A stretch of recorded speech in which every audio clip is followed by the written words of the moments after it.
Assalamualaikum warahmatullahi wabarakatuh. Baik teman-teman, untuk pertemuan kali ini, pertemuan ke-9, kita akan mempelajari ya tentang pengumpulan data untuk penelitian dengan pendekatan kualitatif. Jadi kita akan belajar tentang berbagai macam teknik pengumpulan data untuk pendekatan penelitian kualitatif. Nah, apa saja yang akan kita bahas? Mari kita cek pada slide berikutnya.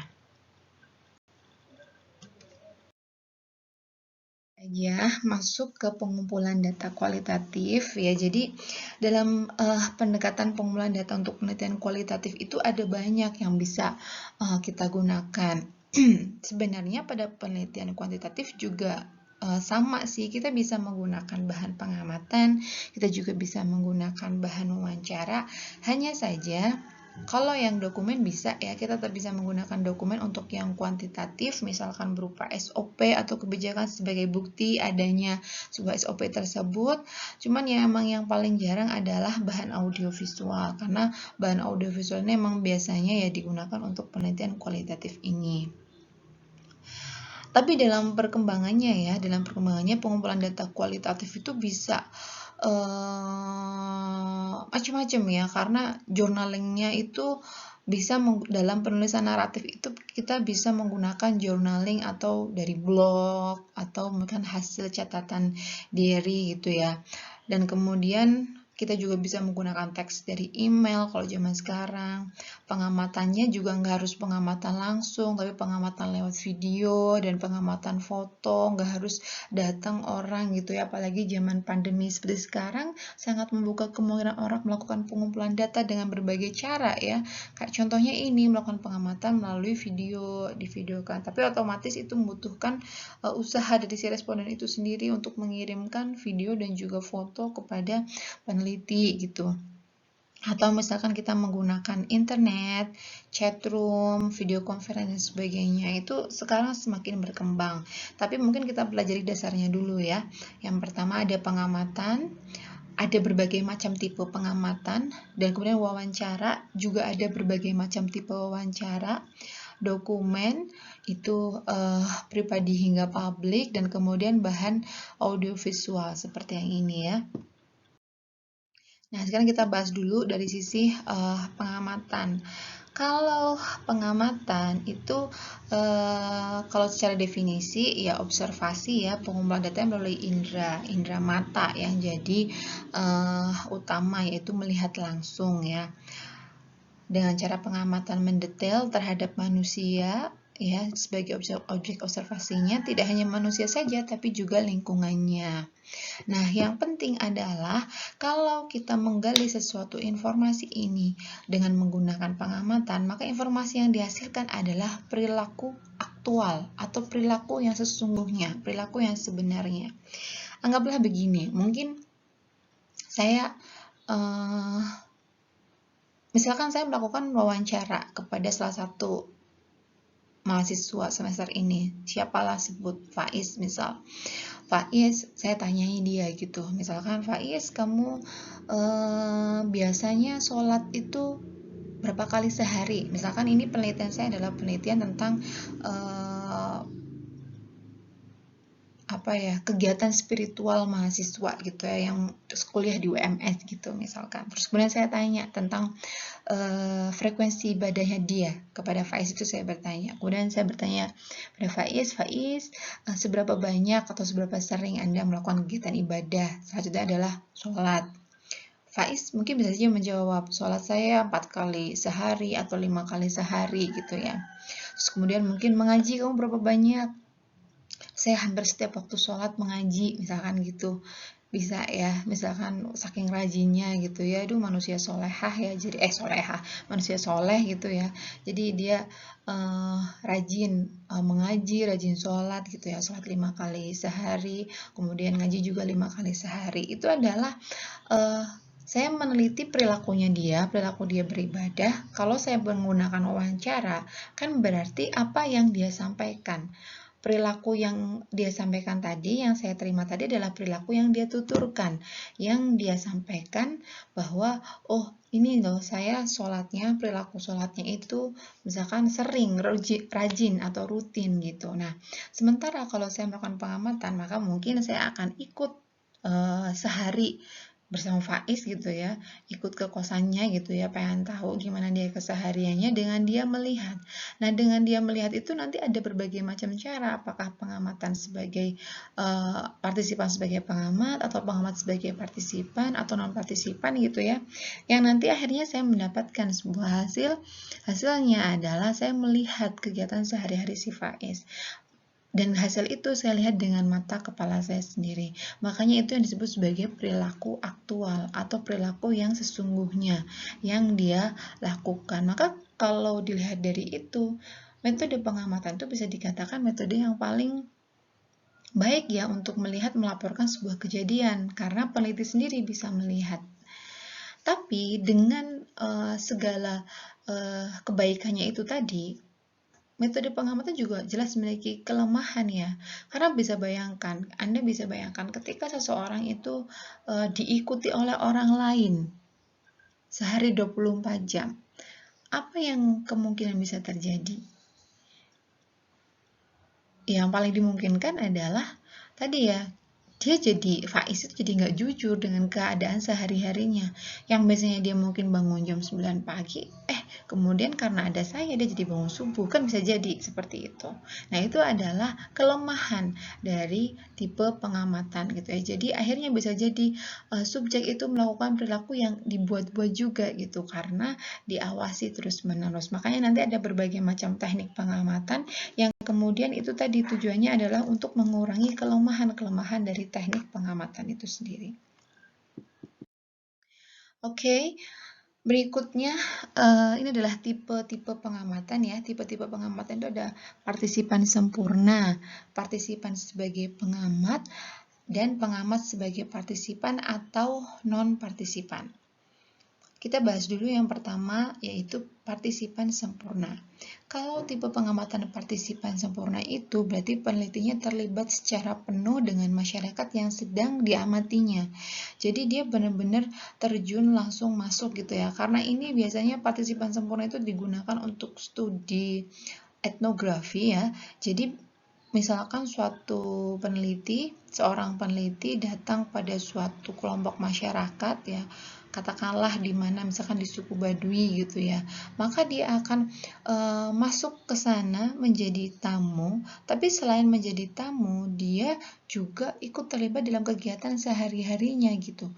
Jadi dia misalkan suku Baduy yang sedang diamati itu sedang bercocok tanam, maka dia akan ikut bercocok tanam. Ini ibaratnya sama seperti ada sebuah acara televisi yang di mana ya, mungkin saya sebut merek televisi, salah satu stasiun televisi ya, untuk menggambarkan di Trans 7 atau Trans TV saya lupa, catatan harian si Gundul atau siapa ya, yang dia biasanya ikut bantu-bantu masak di sebuah kelompok masyarakat tertentu gitu. Nah, itu adalah contoh bentuk partisipan sempurna. Jadi dia ikut ketika mengamati bagaimana membuat jajanan di suatu daerah atau membuat makanan di suatu daerah, itu dia beneran ikut mulai dari membuatnya, menangkap ikannya misalnya, terus kemudian mengolah bumbunya dan kemudian memasaknya. Jadi pengamatan yang dia hasilkan bagaimana cara mendapatkan makanan itu tadi, itu dia lakukan oleh si penelitinya sendiri. Anggaplah penelitinya itu si Gundul itu gitu. Jadi si Gundul itu benar-benar ikut ngambil, ikut tinggal di sana, nginep di sana, ikut masak dan sebagainya. Itu adalah contoh partisipan sempurna. Partisipan sempurna ini dia bisa meningkatkan hubungan ya, membangun hubungan yang baik antara masyarakat dan penelitinya, karena dia tidak merasa sedang diamati gitu penelitinya. Yang dia rasa adalah ada tamu yang ingin mengikuti keseharian mereka gitu. Jadi di sini masyarakat akan lebih tidak reaktif dengan adanya si peneliti itu gitu, karena dia otomatis hanya seperti seorang tamu yang ingin ikut kegiatan mereka sehari-hari terus-menerus gitu.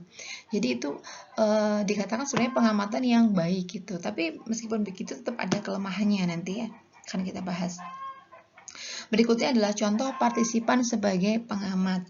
Kalau partisipan sebagai pengamat itu peneliti berpartisipasi dalam aktivitas di tempat penelitian peran partisipannya atau peran menjadi tamu dan yang ikut mengikuti kegiatan sehari-hari itu nanti lebih mencolok dibandingkan peran pengamatannya. Jadi peran partisipan sebagai pengamatan itu sendiri, si peneliti itu akan ikut terjun dalam aktivitas sehari-hari, tapi dia juga mengambil bagian sebagai pengamat gitu. Jadi dia juga melihat bagaimana. Jadi kadang-kadang dia sebagai pengamat, tidak hanya sebagai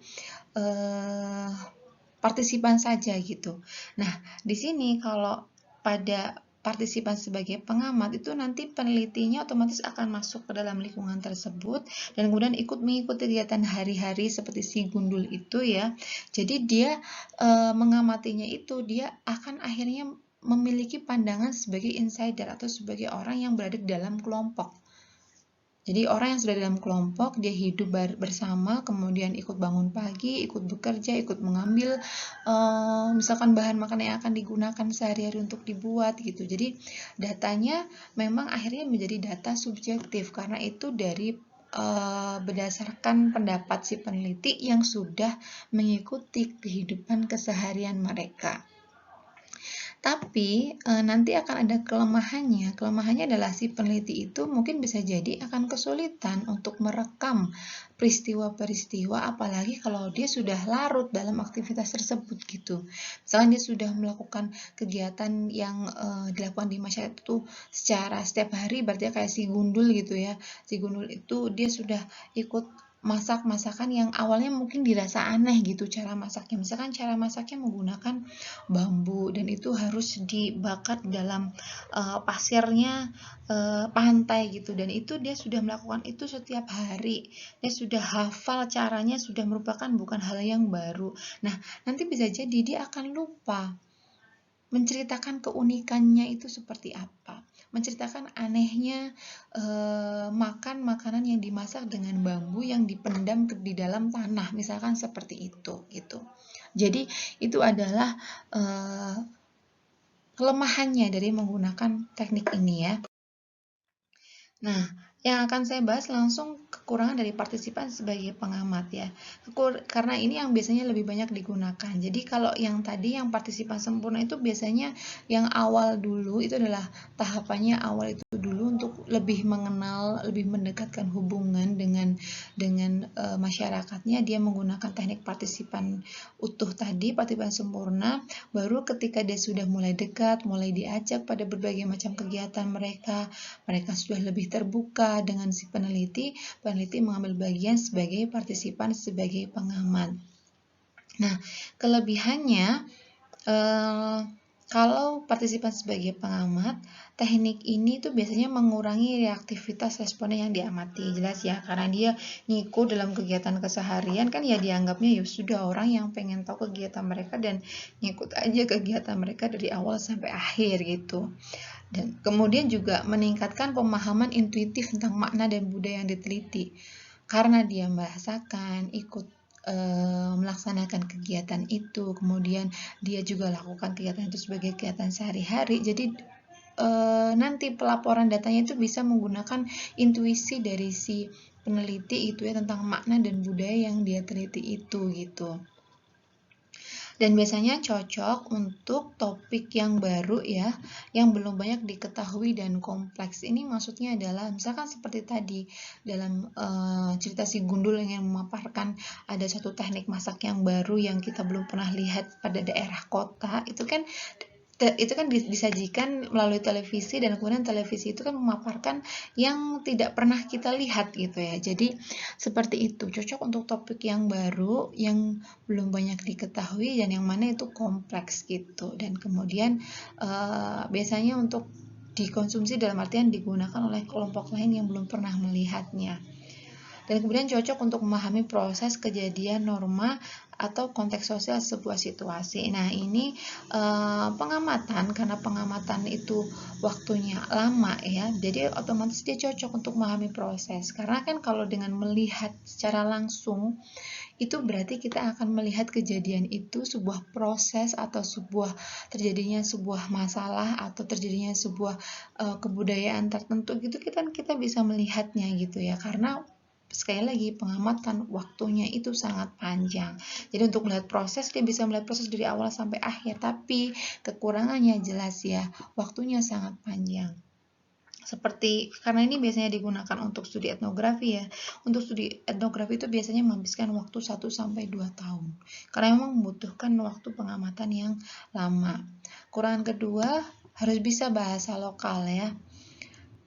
Harus pandai bisa melihat detail, dan yang jelas karakteristik dari si peneliti itu beberapa harus dibutuhkan ya. Karakteristiknya bisa menggunakan bahasa lokal, bisa memahami detail-detail dalam sekali lihat, punya daya ingat yang kuat gitu, karena dia melihat sesuatu dan misalkan dia menggunakan tipe partisipan sebagai pengamat, kan dia tidak membawa catatan saat itu. Dia mengikuti kegiatan itu secara keseluruhan dan dia tidak menggunakan lembar apapun untuk mendokumentasikan apa yang dia lihat. Dia melihatnya dengan mata, mengingatnya dengan ingatan yang dia miliki gitu. Jadi nanti si peneliti itu harus pandai membuat catatan lapangan, bisa jadi di akhir kegiatan, di sore ketika sudah tidak ada kegiatan lagi, di malam hari sebelum tidur, seperti itu gitu. Jadi memang membutuhkan karakteristik peneliti yang kuat, yang dia bisa mampu memahami detail-detail dalam sekali lihat, memiliki daya ingat yang kuat, pandai juga tadi membuat memo-memo catatan dalam waktu yang singkat gitu ya, untuk membantu ingatannya dia dalam nanti menuliskan laporan penelitiannya dengan berdasarkan pengumpulan data pengamatan. Dan kekurangan lainnya adalah jika peneliti itu terlibat terlalu lama, maka biasanya itu dia jadi terlalu terbiasa dengan budaya. Jadi karena terlalu terbiasa itu akhirnya dia tidak menganggap suatu hal, misalkan suatu fenomena atau suatu kejadian budaya daerah itu tuh sebenarnya dianggap aneh untuk orang yang tidak pernah melihatnya. Tapi karena dia sudah terbiasa, ibaratnya dia biasa melihat, dia jadi menganggap hal itu jadi hal yang biasa lagi gitu. Dia sudah tidak menganggap hal itu aneh gitu. Jadi karena pengamatan itu bisa dilakukan dalam waktu yang lama dan penyajian datanya itu nanti dilakukan setelah akhir masa pengamatannya itu lama. Nah itu tadi bisa jadi dia sudah tidak menganggap suatu hal yang seharusnya dia anggap itu aneh, seperti mungkin perasaan seseorang yang baru mengenal suatu kejadian dan kemudian impresi pertamanya adalah aneh gitu. Tapi ketika dia sudah terbiasa melakukan itu kegiatan sehari-hari, ya sudah tidak dianggap aneh lagi. Jadi dia kadang-kadang lupa melaporkan budaya-budaya tertentu yang tadinya itu mungkin dianggap aneh, akhirnya jadi dianggap biasa karena dia sudah terbiasa melakukannya. Bisa dipahami kan ya? Kalau belum bisa mungkin nanti kalian bisa bertanya lagi ya, akan saya sediakan slot untuk discussion, bertanya lagi untuk yang pertemuan ke-10 ya. Oke, saya lanjut. Berikutnya adalah tipe pengamatan yang lain, yaitu pengamatan sebagai non-partisipan atau istilahnya pengamat sebagai partisipan. Di sini peran pengamatnya lebih besar dibandingkan peran sebagai partisipannya. Jadi dia itu berdiri sebagai outsider dari kelompok yang sedang diteliti.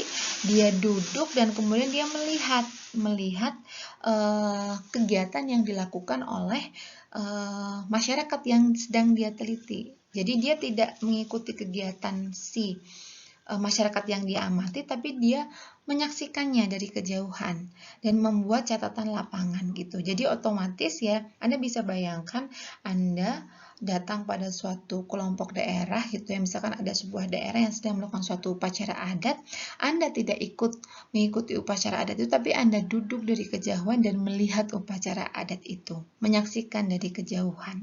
Jadi Anda sebagai orang lain yang melihat sebuah kejadian ya. Dia otomatis bisa melihat langsung ya, tanpa terlibat langsung dengan aktivitas masyarakat, jelas dia hanya sebagai penonton.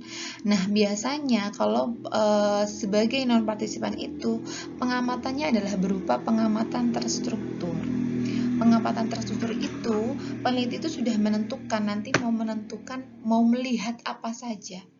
Secara kasarnya, gampangnya Anda sudah punya lembar observasi dan kemudian Anda mencentang-centang aja apa yang dilakukan dan kemudian siapa subjeknya, apa mungkin kejadian berbahaya yang dilakukan, misalkan seperti itu. Jadi sudah ada list yang mau diamati dan kemudian sudah ada lembar observasinya, kalian sudah fokus pada bagian-bagian mana saja yang ingin diamati gitu ya. Itu yang disebut sebagai pengamatan terstruktur. Sedangkan yang tadi, dua tipe yang lalu, yang partisipan sempurna dan yang partisipan sebagai pengamat, itu adalah dia tidak memiliki checklist. Dia pokoknya melihat keseharian itu dengan matanya dia, tidak ada yang menjadi lebih fokus ataupun yang enggak. Pokoknya dia mengamati keseluruhan keseharian yang dilakukan oleh masyarakat itu. Tapi kalau yang pengamat sebagai partisipan atau istilahnya non-partisipan, itu dia sudah memiliki apa yang harus dia lihat. Jadi sudah punya istilahnya lembar observasi gitu ya. Dan biasanya kalau orang mau melakukan peneliti sebagai outsider gitu ya, penelitinya sebagai outsider atau pengamat, dia biasanya sudah melakukan pengamatan sebelumnya. Jadi dia sudah mungkin melihat pengamatan tidak terstruktur sebelumnya, jadi dia sudah mengamati, tapi mengamatinya dia belum melihat, baru mengamati keseharian gitu ya, sudah melakukan pengamatan sebelumnya, atau mungkin sudah melakukan wawancara sebelumnya kepada individu-individu, dan kemudian membuktikan hasil wawancara itu dengan pengamatan. Seperti itu. Jadi sudah tahu fokus perilaku yang akan diteliti itu sudah tahu karena sudah ada bayangan sebelumnya. Jadi pengamatan ini dilakukan sebagai pembuktian gitu dari hasil yang lalu, dari hasil wawancara yang lalu. Seperti itu ya. Jadi itu adalah untuk pengamatan non-partisipan atau pengamat sebagai partisipan. Kelebihannya kalau sebagai pengamat otomatis bisa ya menghasilkan hasil numerik gitu ya yang untuk analisis statistik, dapat juga digunakan untuk pengamatan monitoring karena mungkin kita bisa menilai misalkan beberapa dari individu melakukannya, beberapa yang tidak gitu ya. Kejadian itu dilakukan berapa kali dalam sehari gitu dan sebagainya. Jadi numerik-numerik sederhana untuk penelitian kualitatif. Terus kemudian kalau kekurangannya jelas ya, masalah yang diteliti itu sudah harus jelas dulu gitu. Jadi peneliti sudah tahu fokus apa yang akan dia teliti. Dan kemudian pelatihan pengamat untuk agar dia bisa memahami itu, bisa menangkap kejadian yang dimaksud itu biasanya sudah lama. Atau biasanya peneliti itu sudah melakukan pengamatan sebelumnya yang tidak terstruktur, sudah melakukan wawancara sebelumnya ya, sehingga dia sudah paham apa yang nanti akan diamati. Dan kemudian struktur observasi yang sudah ditentukan itu bisa membatasi pengamatan pada perilaku potensial yang lainnya. Nah, ibaratnya gini, karena kita sudah terlalu terpacu pada list observasi atau lembar observasi, akhirnya kita bisa melewatkan kejadian-kejadian lain, perilaku-perilaku masyarakat yang lain yang sebenarnya potensial untuk kita gali dan juga termasuk masalah yang ingin diteliti gitu ya, untuk dilaporkan karena sudah terlalu ibaratnya bergantung atau saklek pada tadi struktur observasinya atau lembar observasinya gitu. Jadinya akhirnya ibaratnya jadi tidak sensitif pada perilaku lain yang misalkan pada waktu itu muncul, yang itu sebenarnya juga potensial untuk menjawab masalah penelitian dan harusnya dilaporkan. Dan yang terakhir, analisis data dan pengolahan biasanya lama ya. Intinya untuk pengamatan, analisis data dan pengolahan data hasil penelitiannya itu memang biasanya lama untuk dilakukan. Karena dua ya yang digunakan indranya, indera penglihatan juga indera pendengaran gitu. Jadi makanya, dan bisa juga bahkan dengan indera-indera yang lainnya ya, misalkan dengan melihat atau mengamati benda dokumen secara langsung gitu. Makanya akhirnya analisis datanya ada banyak gitu, karena melibatkan berbagai macam indera.